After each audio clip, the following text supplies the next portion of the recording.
Good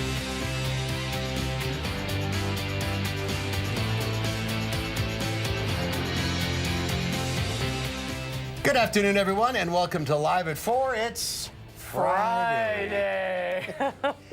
And winter has returned. Winter is back. I just drove in from Evansville. I was in Evansville this afternoon doing a story. Wow, roads are deteriorating quickly. It's that light, fluffy snow that gets very slippery outside. So be careful if you're heading out, and we'll get more on the weather in just a bit. But first, here's what's making news on this Friday. A major winter storm is headed our way. Traffic already slowing down. We'll have the latest on snow totals and how it's going to affect you this evening. There is more information today being released about a body found in a field near Marshall. Our Keely Arthur has been following that case. And the White House says there will be another face-to-face meeting between the President of the United States and the leader of North Korea. Let's take a look outside today. I don't know if this video will show the snow falling yet. It started right about 3 o'clock. This is right before it started, I think. That was about an hour ago. It looks a little different now. And snow more waiting. There we go. Dave Caulfield's in the backyard. Oh, look at what a difference an hour makes. Yeah, I think I found the snow. Maybe not on that video, but definitely on the video right now, because there is snow more waiting. The wait is over. The snow is here across southern Wisconsin. On Doppler track, we could see that the light snow started about an hour to an hour and a half ago in Madison, but across southwestern Wisconsin, it's been snowing for the past 3 to 4 hours. But what I want to direct your attention to is you can see those darker shades of snow making their way into Dane County right now. That is some moderate to heavy snow making its way to the east, and that will affect us just in time for the commute home. So that's something to keep in mind. So that snow has lessened just a little bit in Platteville on our Queen Bee Radio Skycam, but look at that visibility now in Madison down to a half a mile. So that's a hazard that we need to keep in mind and maybe pay attention to, is reduced visibility on the roadways, also some slippery roadways and hazardous travel because of that, because as Mark mentioned, this snow, while it's easy to shovel the next day, is the type of snow that, one, accumulates quickly, and two, can be very slippery out on the roadways. At least we don't need to worry right now about blowing and drifting snow. That wind, not too bad, but that could become a hazard as we head into tomorrow. It does feel quite chilly outside, though. It feels like the single digits. That's what it looks like in Madison. At least I think so. It's tough to see on the WISC-TV Skycam because of those reduced visibilities. Temperatures staying in the 20s with moderate snow, possibly some brief periods of heavy snow throughout the evening hours. So here is our live look at Park Street and the Beltline. Traffic is basically crawling all across the Beltline at this time. So keep in mind you'll need plenty of extra time and take it slow out there. Already some accidents being reported. Lots of the roads across Dane County and across much of southern Wisconsin are already snow covered, and we do still have an accident on the Beltline at exit 264 that's westbound, and that is causing some major delays at this time. Here are your drive times. Everything showing up orange or red out there. University Ave eastbound to Verona Road, that's 28 minutes. Average speeds right now on the Beltline are about 10 to 15 miles per hour, and some other routes in and around Madison. Still not looking too bad, the Beltline to Janesville, but Middleton to Sauk City is slow westbound with an average speed of around 40 miles per hour. We'll take a look at the threats going forward into this evening and talk about when the snow is expected to stop and how much you can expect to get in your first alert forecast. Bad timing for this afternoon's commute, that's for sure. All right, Dave, we'll see you in a few minutes. Thank you, Dave. First at 4. Boy, it hasn't looked like January very much these past couple of weeks, but that is now changing, as you just saw. As salt trucks get back on the road, our Madeline O'Neill is live on Madison's west side with what drivers can expect. Maddie. Mark and Susan, it is definitely snowing, as you can see. It shouldn't be weird to see in January, but it is just because we haven't had it for so long. City of Madison salt trucks and plows haven't been out on these roads much yet because they haven't had to, but yet is the key word here because that's changing. City of Madison Streets Division says there are about 32 trucks out on a loop laying down salt. Those loops cover about half of Madison, including main thoroughways, bus routes, and areas near schools and hospitals. Trucks won't plow until there's 3 or more inches of snow on the road and the storm is near ending. After a slow winter so far, city workers are ready to hit the roads for some long shifts tonight going into this weekend. Our guys are probably a little thankful for the overtime coming, as opposed to they didn't really have that opportunity yet, but There's plenty of winter yet left to come. We can certainly have some long days ahead of us yet. The Streets Division says this type of snowstorm is more manageable than, say, the icy mix we saw on New Year's Eve, which washed away salt, but the roads are still slippery. We can attest to that. It was a little slick coming here, and now it is the start of the evening commute. You can see things are slowing down. That might have to do with the crash that Dave mentioned. So city officials are just reminding you to be patient and give those plows their space. Guys. Yeah, there's a lot more snow to come tonight, so take it easy. Madeline O'Neill reporting live. Maddie, thank you. And we have an update now to a story that we broke yesterday. Authorities are releasing new information in a Marshall death investigation. Our Keely Arthur has been covering the case since the very beginning and joins us now live with the very latest. Keely? Well, authorities have yet to release the identity of the body found in this Marshall field about 150 yards behind me. Authorities won't confirm if the body is that of Kurt Meyer, a Cottage Grove man who's been missing since Saturday. Cottage Grove authorities were on scene assisting. Now, Marshall police said around 9 a.m. Thursday, police responded to reports of a suspicious vehicle inside the Evergreen Village mobile home park.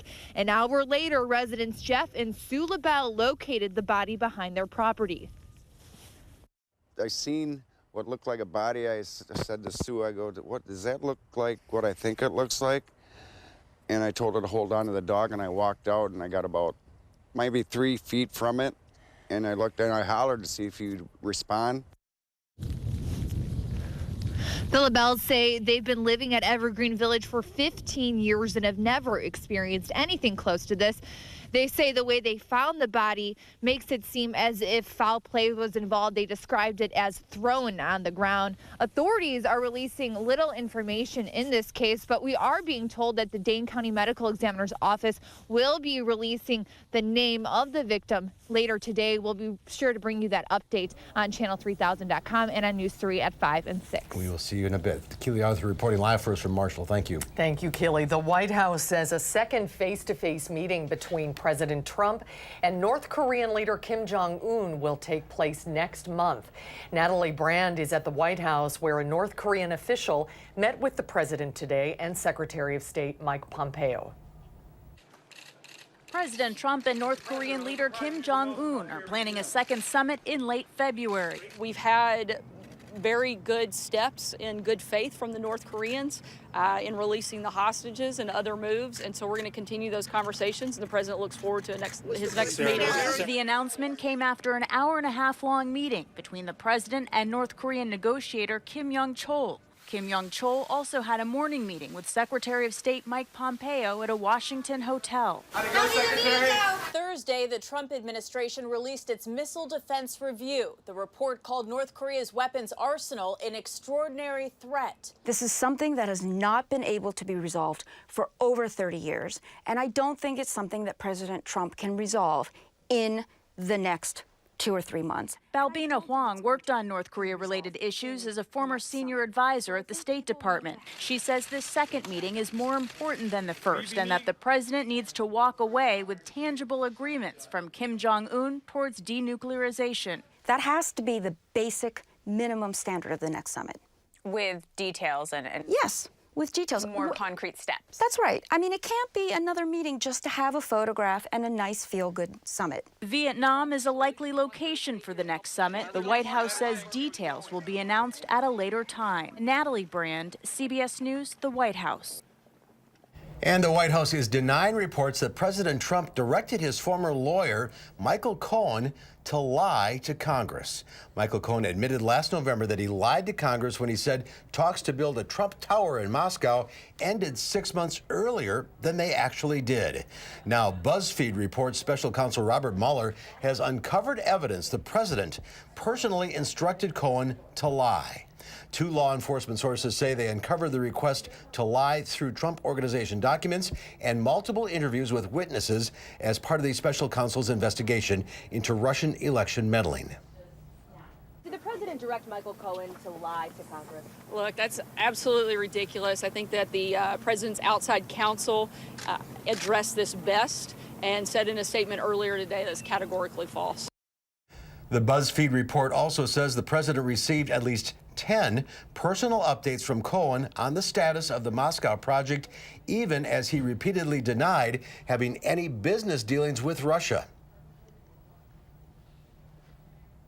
The Trump administration is clamping down on all congressional travel until the government is reopened. House Speaker Nancy Pelosi accused President Trump of irresponsible behavior when he publicly announced in a letter that her trip to visit U.S. troops in Afghanistan was postponed. President Trump tweeted this morning, "Why would Nancy Pelosi leave the country with other Democrats on a 7-day excursion when 800,000 great people are not getting paid?" Senate Democrats say they want to negotiate the funding of the wall when the president reopens the government. Well, for the first time in U.S. history, more people are dying from opioid overdoses than car crashes. That's according to a new report by the National Safety Council. There is now a 1 in 96 chance of dying from an opioid overdose. The chances of dying from a car crash is 1 in 103. Here in Madison, we're no exception to these stats. The Dane County Sheriff says the department responds to an average of 15 overdose deaths a week. We spoke with one woman who said she lost her daughter to an overdose in 2013. Last Friday was the anniversary of her death. She says finding out how this is affecting people every day is heartbreaking. Need to stop being in the mindset of it will never happen to me. It will never happen to my child. Because it could be happening right then, and they don't know it. And coming up tonight on News 3 at 6, our Jamie Perez shares the details behind that heartbreaking death many families face when someone they love dies from an overdose, plus how it's affecting hundreds here in Madison. One of Madison's oldest water mains broke overnight, closing down one of downtown's busiest streets. The break happened on Gorham Street between Blair and North Pinckney. That main, the main that broke, is 136 years old. The break impacted parts of the Dane County Jail. Inmates were provided jugs of drinking water while the water at the jail was shut off. 136 years old. Wow, lasted that long. Well, still to come at 4, what should you do if you suddenly find yourself without a paycheck? We'll find out what you should do if you find yourself furloughed like 800,000 federal government employees are right now. We'll talk to an expert about that when Live at 4 continues.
Well, the strike by 30,000 Los Angeles teachers continues. Many of those teachers and supporters rallied at City Hall in Los Angeles today. They have been on strike all week, despite torrential downpours. Bargaining teams from the union and the district returned to the bargaining table today after discussions went past midnight last night. Good news on trade sent stocks higher for the fourth straight day. The Dow Industrials gained 336 points, ending the week at 24,706. The NASDAQ Composite Index added 72, and the S&P 500 was up 34. Well, the prospect of life without a paycheck is setting in for 800,000 federal workers. With no deal in sight to end the government shutdown, many are wondering what the long-term effects of the partial government shutdown will be on workers. Years Murris is an assistant professor of management and human resources at the UW School of Business. Years, thanks for braving the weather to come in today. We appreciate it. Thank you for having me. You've actually done some research looking into how this shutdown may be affecting workers. Tell us a little bit about that. Yeah, so my colleagues and I have looked at how does financial insecurity affect people on the job. Yeah. And one of the things that we found consistently across a lot of different populations is that when people are worried about their personal finances, it affects their job performance, both in how much they're able to do, but also in the quality of their work. And so it leads to more errors, more injuries, and just generally lower productivity. And it must be terrible to have to go to work knowing you're not getting paid.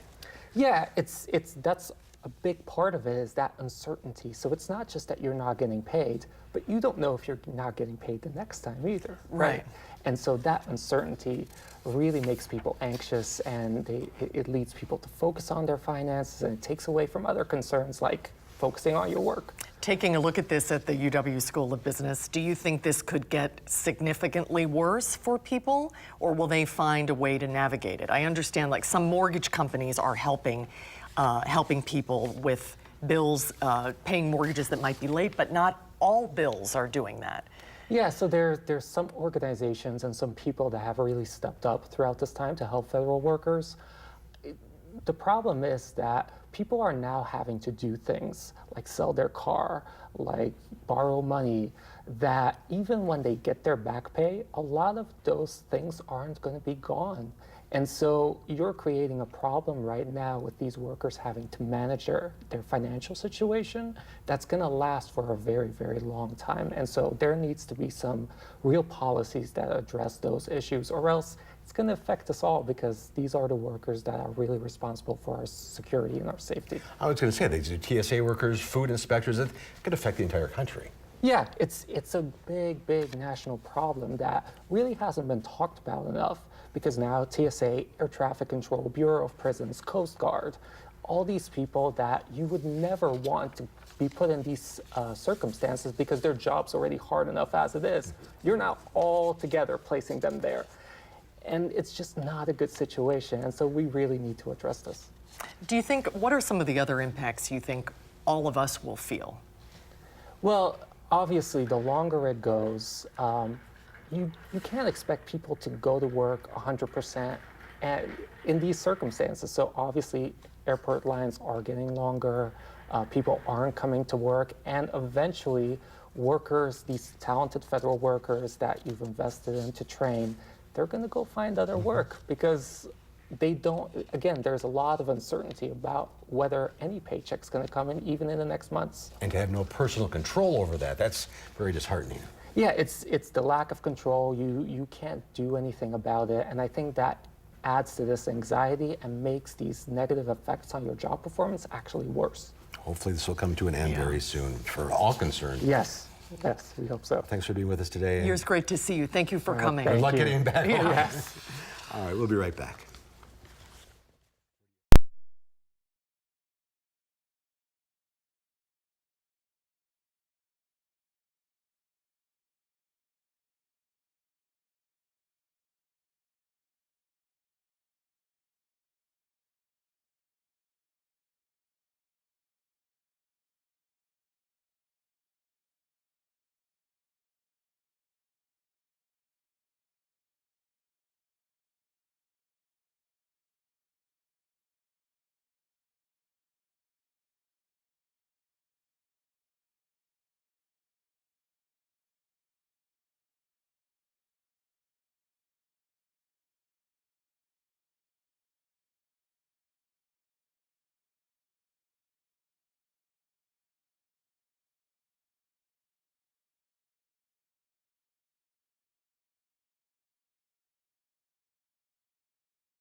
Take a look at this. Matt Bray performs the same dance all over the world with 1,000 random strangers. He had to spend enough time at each location with everyone in the video to teach them the dance sequence and then record it.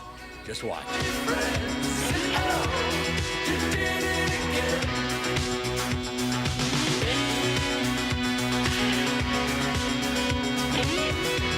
Isn't that cool? That's one word for it, dedication. Yeah, he spent a year and a half traveling the world and making the video. I would love to know where he is in each of those shots. Well, obviously that's Sydney, but you know, some of the places it would be nice to know exactly where he went. But he had to round up complete strangers, teach them this dance move, and shoot it. And edit it all together. Yeah. That is really cool. Very cool. All right, Dave. You have a new assignment. Yeah, I think we can do some of those dance moves over the next couple of days because there was one that looked a little bit like that. That's shoveling. And then slipping. Maybe slipping, yeah, one of those. Yeah, the roads are not in great shape. They are not. Across all of southern Wisconsin, especially on the Beltline, it is a bit of a mess outside. Well, that looks a little better. Yeah, well, that looks a little bit better, but that's not necessarily on the roadways, but that is accumulating fast, that snow. We'll talk about what to expect for the rest of this evening in your First Alert forecast right after this.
Good afternoon. I hope everyone has had a nice Friday so far. And for the first half of this Friday, it was pretty calm outside, but then the snow moved in, and right now the roads are pretty messy across much of southern Wisconsin. Here's a look at Doppler track, kind of a wider view where we could see where this snow is falling. And really, it's falling from west to east throughout portions of northern Iowa, southern Minnesota, and now into southern Wisconsin over the last 2 hours or so. And noteworthy on this radar image is you could see that heavier snow now moving into portions of Dane County and Jefferson County as well, starting to move closer to Rock and Greene counties. And you could see kind of the shades getting a little bit darker. That is an indication of some heavier snow moving in. So we do have alert days in the forecast for tonight, Saturday and Sunday, all for varying reasons. For tonight, obviously, it's that snow heavy at times. We're talking about varying sets of accumulations as we head into tomorrow morning. So that snow will be wrapping up tomorrow morning, but we could be talking about blowing and drifting snow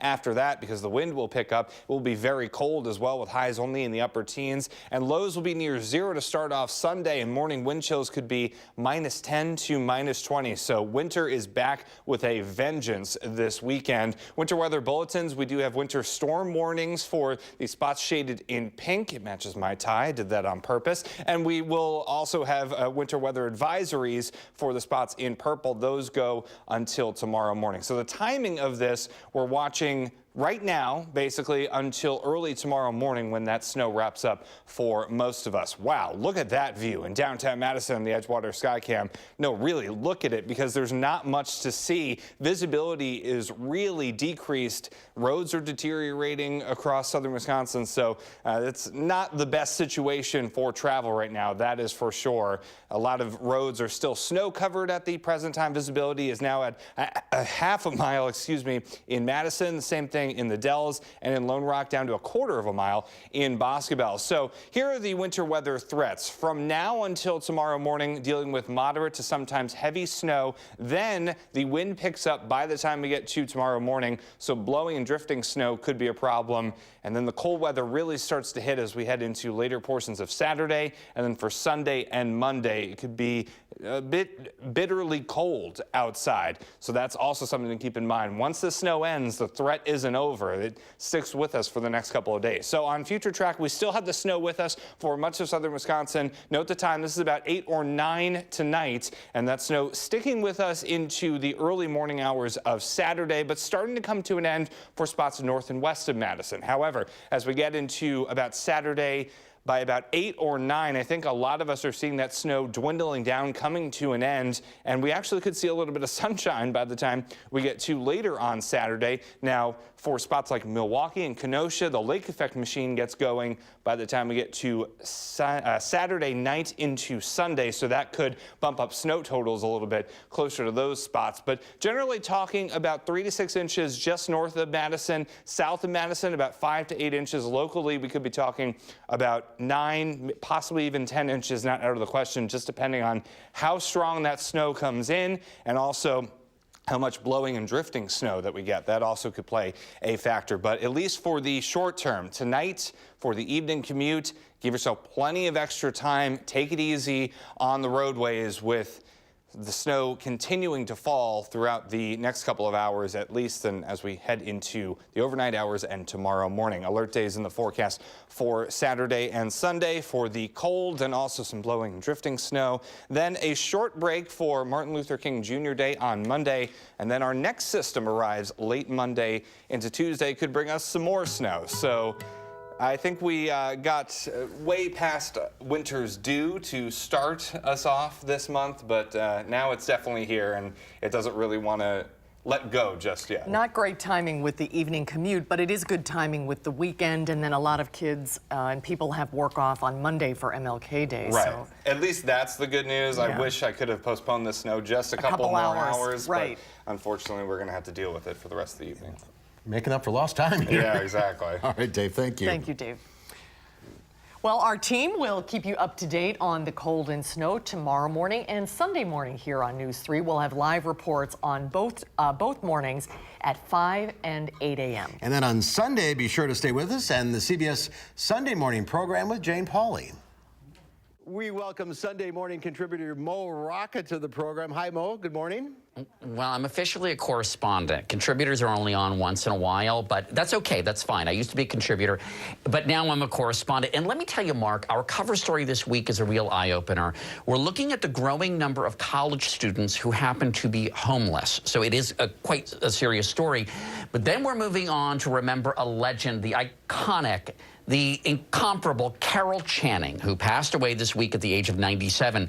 Sunday Morning featured her a few times over the past few years, and at one point she talked about why she kept going out there night after night, year after year. Let's roll the clip. I kept doing the shows for selfish reasons. And, you know, you give a little piece of your soul to the audience, and they give a little piece of response back again, of their souls. And then you give more on the next one, and it builds. They give a little piece back, and it heals me. Mark, speaking of wonderful people who are no longer alive, I have a new podcast. It's about all of my favorite dead people. It's called Mobituaries. We just launched our first episode about a fascinating comedian named Von Meter. He was once wildly famous for imitating President John F. Kennedy, and then after November 1963, he essentially disappeared. We tell his whole exhilarating, harrowing story, and in upcoming weeks, we tell the story of the inimitable Audrey Hepburn. If you don't love Audrey Hepburn, there's something wrong with you. And then it's on to the indomitable Sammy Davis Jr., a guy who could do it all. So I really hope that you'll listen to Mobituaries. You can find Mobituaries wherever you get your podcasts, Mark. It's pretty exciting stuff. All right, thank you, CBS Sunday Morning correspondent Mo Rocca. We'll see Jane Pauley at 8 o'clock Sunday morning. Thanks. Thank you. And when we come back, we'll head to the movies. We'll have a preview of director M. Night Shyamalan. Shyamalan, thank you. I cannot say that right. His latest movie is called Glass. That's when Live at 4 continues.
This is a look from our, is this the Channel 3 camera? Oh, this is downtown. Looking toward the Capitol, you can see it. You can barely see the Capitol. A silhouette in the distance, so be careful out there. It is coming pretty, down. It is pretty, though, to look at it from this perspective. Yeah, as long as you're not driving in it. Right. Well, if there's such a thing as an unexpected trilogy, M. Night Shyamalan has made it. He's made a film that combines the casts and plot lines from 2 previous movies that were released 16 years apart. David Daniel breaks down Glass. Are you ready? Yeah. M. Night Shyamalan's Glass brings together Samuel L. Jackson's Elijah Price and Bruce Willis's David Dunn from Unbreakable and James McAvoy's multiple personality Kevin from Split. Everything extraordinary can be explained away, and yet it is true. Elijah has a strong belief in something, and in order to prove his point, he's pretty much willing to sacrifice any and everything to prove it. That sounds like the bad guys teaming up. McAvoy, who spends much of the movie half-dressed or less, had one big question for Shyamalan. Do I need to get down to the gym? Am I going to be lit nicely in a studio, or am I going to be running about in broad daylight? And he said the latter, and I was like, okay, I gotcha. Shyamalan says Unbreakable, 19 years ago, was always meant to begin a trilogy, but audiences didn't react as he thought they would. What is this? What are we supposed to feel? And it's so somber and dark, and they had a weird reaction to it, and I personally got hurt by it. And it took years before that perception of that movie changed. Finally, all of us together for the world to see what we are capable of.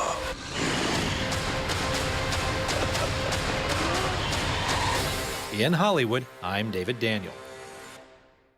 Glass is now playing, and our Will Loper will be in on Monday to tell us what he thinks of it. When we come back, it's the story of a chance encounter and how it changes 2 lives forever. Our Michael Bruno goes backstage to check out Forward Theater's production of the play Heisenberg. That's when Live at 4 continues.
Good afternoon. Here's your first alert traffic update. The Beltline, a bit of a mess with the snow coming down. Here is a look at Park Street and the Beltline. You can see very slow in both directions. A couple of accidents were reported, but I am happy to say we're just cleared over the last couple of minutes across Dane County, but you can see still a lot of yellow and red showing up there. That was that accident that was just cleared, but the drive times are very, very slow. Verona Road eastbound to John Nolan, 27 minutes. That's showing up as red. Average speed right around 10 miles per hour. And in the other direction, not too much better. In fact, a little bit worse in some spots.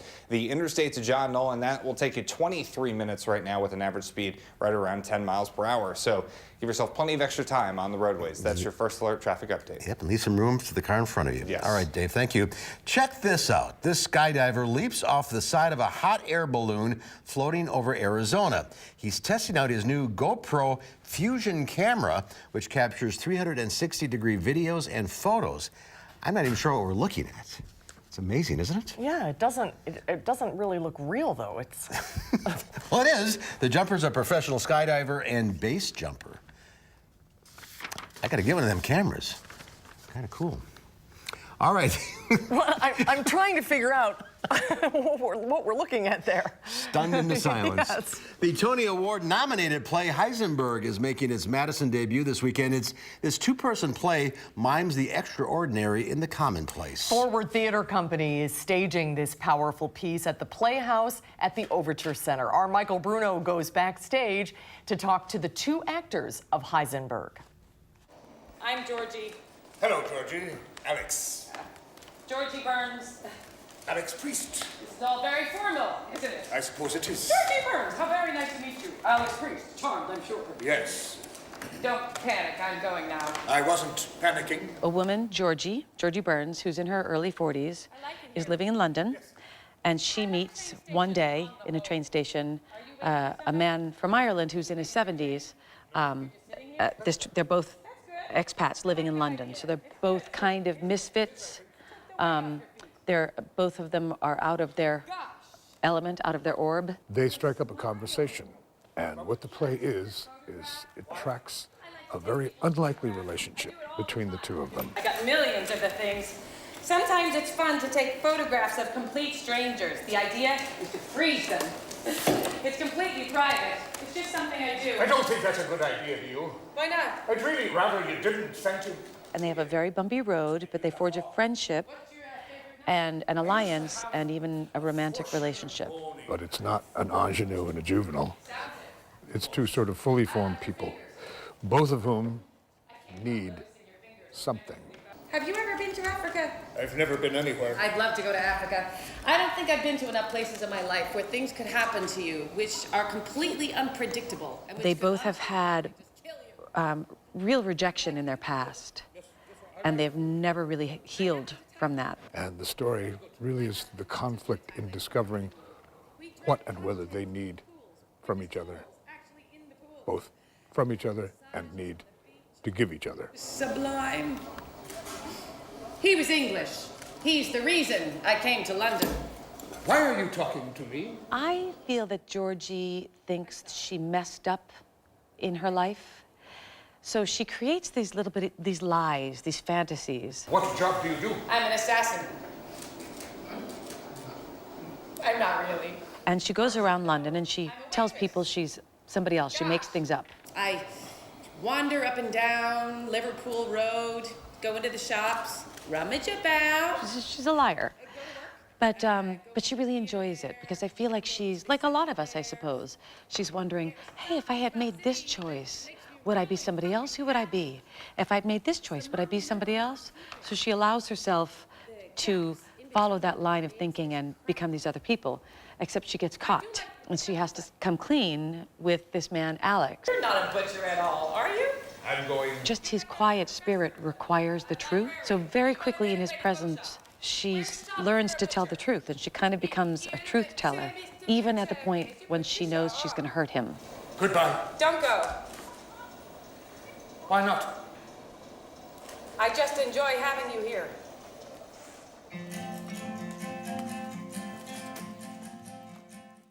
Just two people. Just two people. And I could watch Colleen read the phone book. She is just a mesmerizing actress, and she's just wonderful. But what a challenge for the actors with just two people. That's a lot and it's just rapid fire dialogue between the two of them all the way through the whole entire play. What does Heisenberg mean? Well, it's based on this uncertainty principle. Even though they don't mention Heisenberg at all during the entire play, it's just based on the fact that these are just two random people that meet in a random place, and they end up having a relationship, which you wouldn't think they would. These two people are just, from two very, very different parts of the universe. And that's the Heisenberg principle. That's the principle, yeah. And this is not for children. This is a very adult play. Oh, that's good to know. From Broadway, though, so I mean, yes, good credentials. Yes, absolutely. Heisenberg is at the Playhouse at Overture tonight through February 3rd.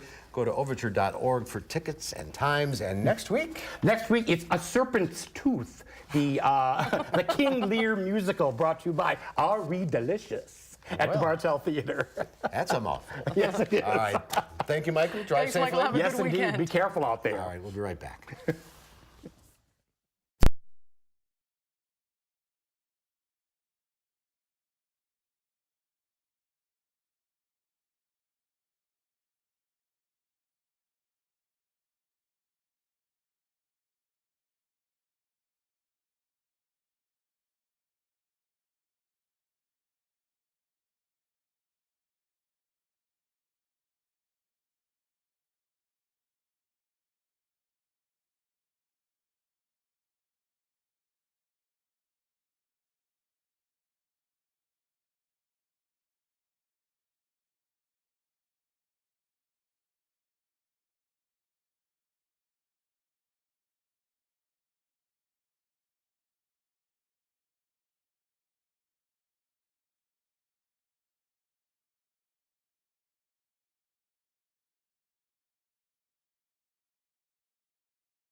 It's snowing. Yeah, already some spots reporting a couple of inches of snow accumulating so far, and we still have quite a ways to go when it comes to this system on Doppler track. It's snowing pretty much everywhere. Maybe a little bit less in intensity as that snow across portions of Dane County compared to earlier this hour, but still moderate snow is falling across portions of Madison, like close to Raymond Road on the WISC-TV Skycam. So those roads are still dicey outside. Give yourself plenty of extra time. Could be slippery, and with reduced visibility tonight, could be tough in some spots. Temperatures falling into the teens, and that snow wraps up early tomorrow. It's a narrow band, but it's going east to west. So it's, just like so it's not moving all that much. All right, take it easy out there. Thanks, Dave. Monday here on Live at 4, we'll meet our Pet of the Week from the Dane County Humane Society. And our film critic, Will Loper, will be here. He'll tell us what he thinks of the new thriller Glass that we mentioned earlier. That's Monday on Live at 4.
Finally this week, the best animal stories of the week. Yep, it's time for Lola and Louie's Lowdown.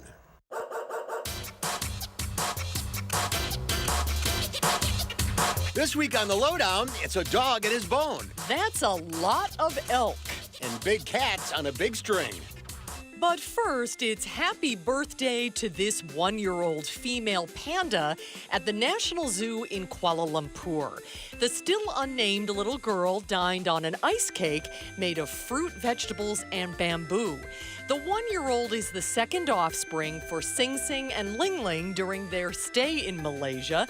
She marks a world record for 2 pandas being born within 3 years of each other from the same parents. We've heard of elk before, but never heard of elk like this. A Washington State Energy Company employee caught on camera a huge herd of elk crossing a road in Ellensburg, Washington. The employee couldn't pin down the exact number, but the herd had to be in the thousands. Hard to believe. If you've ever wondered how to keep 2 8-month-old leopard cubs entertained, it's pretty simple. Just attach a long rope to a branch in their enclosure. That's what they did at the zoo in the Netherlands. With only 1,000 Sri Lankan leopards left in the wild, the Dutch Royal Zoo encouraged the playful nature of the cubs and stimulates their curiosity. We told you it doesn't take much to keep them entertained. And finally, the story of Fletcher the dog. He truly is an old dog with his bone. Same path, same time, every day since he was a pup, he shows up at the back door of a butcher shop in Brisbane, Australia. He wouldn't go, so we gave him a bone and off he went, and then the next day he turned up again.